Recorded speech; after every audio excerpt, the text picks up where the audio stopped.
Hello, everyone, from the Millennium Falcon. This is Dr. Josh Lange coming to you as our rebel forces are being taken over by the great enemy, the Empire, led by Darth Vader himself. What's happened in this case, ladies and gentlemen, is that the Imperial forces of Lucasfilms, the creator of the Star Wars series, drama, classic movies, and all of the other things, the merchandise into billions of dollars industry, have decided to make a copyright claim against our client, Mr. Ainsworth. Mr. Ainsworth was a small guy. Mr. Ainsworth was hired to create the stormtrooper mask. Troopers are the army, the foot soldiers, as can be seen here. Today, as we look at legal storytelling, we are going to be looking at the story of the stormtroopers. And then after that, we'll get to a vocabulary exercise. And then after that, you'll be on your own, because that's how the Empire has left us. So the importance of this session today is to not only learn about the heroic story of Mr. Ainsworth, who created this stormtrooper mask, as you'll see, and then won in copyright, but also to actually do a story process yourself. So here we are in the court of law in the area of deciding why Mr. Ainsworth is taken to claim against his design of this really cool helmet. Well, what Mr. Ainsworth decided to do after creating the helmets for the set and Lucasfilms is decided to sell them on his own. You could say that that is a copyright claim. The other side does, the antagonist. But our protagonist, our main character, Mr. Ainsworth, doesn't say that, because this is not a statute. This is not copyright protected under the UK law. And so after intense debate, it was decided that Mr. Ainsworth could actually make reproductions, replicas of the Stormtrooper helmet and sell them. So in this case, this is what happened. And you have the big bad corporate company, Lucasfilms, maker of Star Wars, against the little guy and a David Goliath. And what I did is I set that up.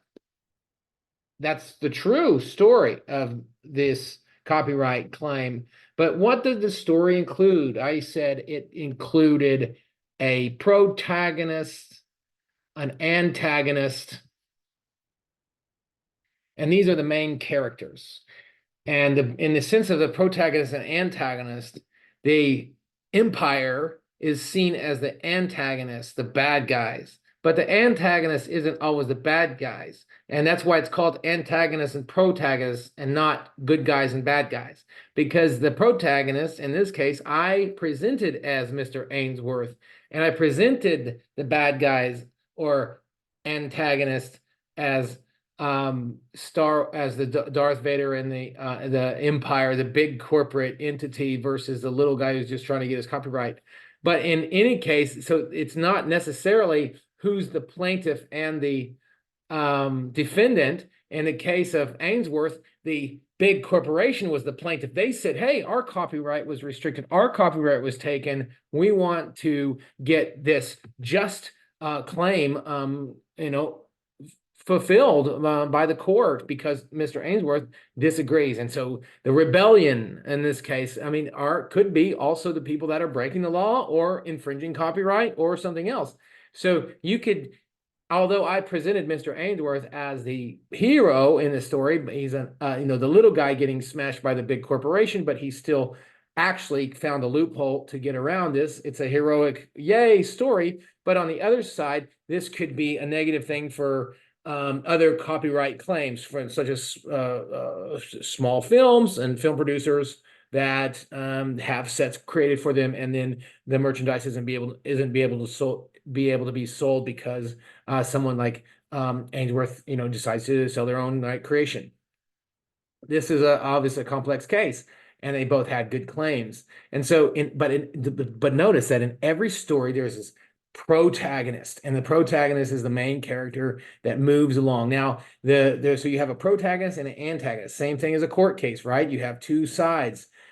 How you want to present to a jury or to a court or something like that is obviously that your client is going to be the protagonist, obviously, meaning the good guy or the main character. Or the main character could be positioned on the opponent and they become the bad guy. And so the Empire Strikes Back, as in the second movie that was from the Lucasfilms, the Star Wars, which is a great film set. And then so you have these two elements. Then you have some kind of conflict that has to happen. So you have the protagonist, the main character has to go through some conflict. And that's how we presented the court case, okay? The copyright claim was a conflict. And we're going to learn a lot more different types of conflicts and ways to describe conflicts and things like that. So you have an opening, and the opening is the setting. Where are we in space? A galaxy far, far away, actually. And we are in the court proceedings of this copyright claim. Boom, boom, in the UK. And you have the judges with wigs and everything. So the barristers and the court. So what you have here is in the case of the Ainsworth versus Lucasfilm, I named the characters. So the defendant and the plaintiff are characters in this drama that's unfolding, because the drama is started because of a conflict. The conflict leads to then concessions on both sides, or some kind of negotiation, some kind of fight, some kind of issue, as you'll see in Star Wars, boom, boom, boom. And then at the end, nobody wins. Oh, no, somebody wins, or there's some kind of resolution. It doesn't have to be a win or lose. As we know, in many court cases, both sides are affected negatively in some way. So, but in any case, there's a resolution, there's some kind of ending. So we have a beginning, middle, and end. We have characters go through a conflict, and then that conflict is somehow resolved. That's kind of how the legal story works. And so what we did is we did a couple of activities, and I want to share those with you and take them, because you never know when you're going to have to fight against either the rebellion or the empire. So I definitely want to show you back again what we're doing here. So the stormtrooper masks are a type of story, and all these stories you can see from everything from Pixar to the movies you watch, the shows you watch, the stories that you learned as a child.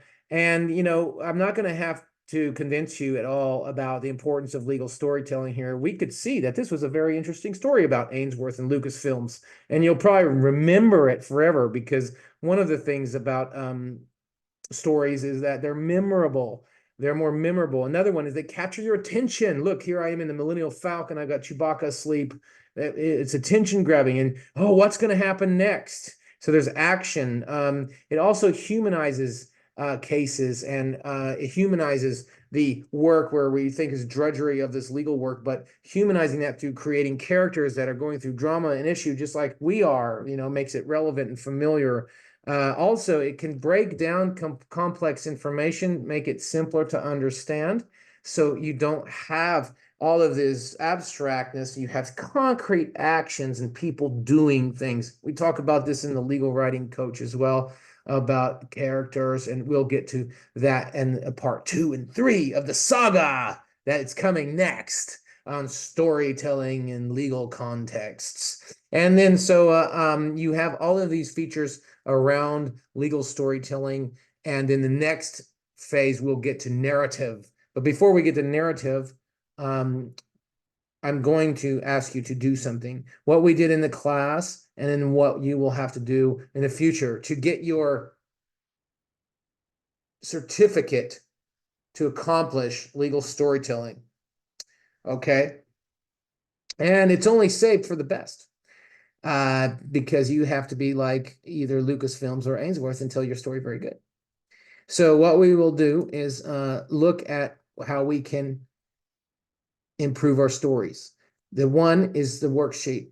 The worksheet, what I would ask you to do is look at the list of these words, which are all legal storytelling words that help the story move along in many ways. There's a story that's made, but it's not finished. So fill the gaps with the words. Some of the words might be new to you. So you'll use the 7-step reading method that I taught and that's online available to quickly go through this technical text and complex text that I'm about to show you.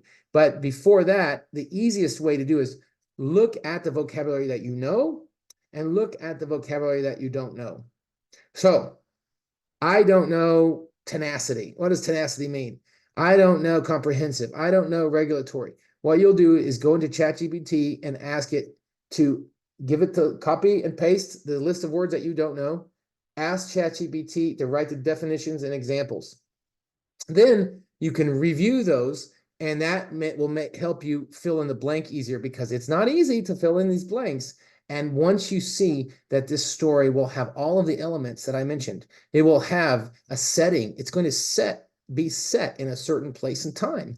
And it's going to have main characters. It's going to have a protagonist and an antagonist. You'll have to decide. It's going to have action and a conflict, and it's going to have a resolution, and the resolution will be clear. And this is going to not only increase your reading speed, but it's going to also increase your interest in learning these keywords up here. So try and fill in the blank after using the AI to help you memorize the vocabulary that you don't know. And then once you do that, then you read the next section, which is the 4 aspects to remember. We went over the first aspect just a minute ago about why storytelling is important in legal practice and what it can do. Now, in the next part of this series, the saga, you'll learn about narrative techniques and then engaging juries and judges as well as a template, and then practice your own storytelling. So looking forward to that. But before that, we have one more task that you're going to want to do. This is an optional task, but this is for the strong and the people who are ready to become rebellion warriors in this fight, or stormtroopers in this fight, whichever one you want to be. So this is a legal storytelling worksheet. Then we'll go down to opening and closing statements. And then you'll see inside that there'll be 2 links. One is an article to give you some tips on how to do an opening and closing statement.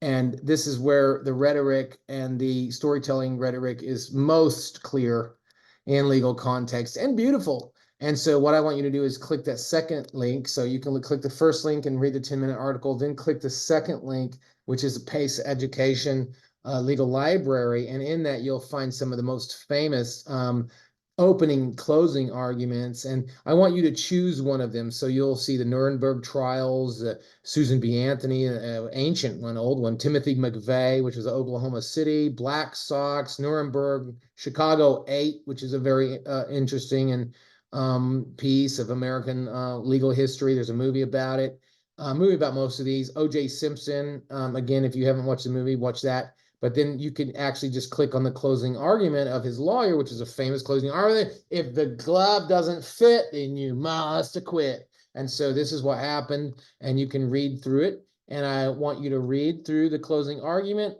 and try and identify, or the opening argument, whatever you decide from this page, or you can find another one, maybe from your country's law, or maybe from the empire. One of the closing cases there. And then you can, of course, identify those aspects that I mentioned before. So I hope that that helps you to identify the antagonist, the protagonist, the plot, the summary, and then, of course, the conflict and the resolution, which you'll need to know in order to successfully get to the next stage of your legal Storytelling Pilots program. And thank you very much for watching, and may the force be with you.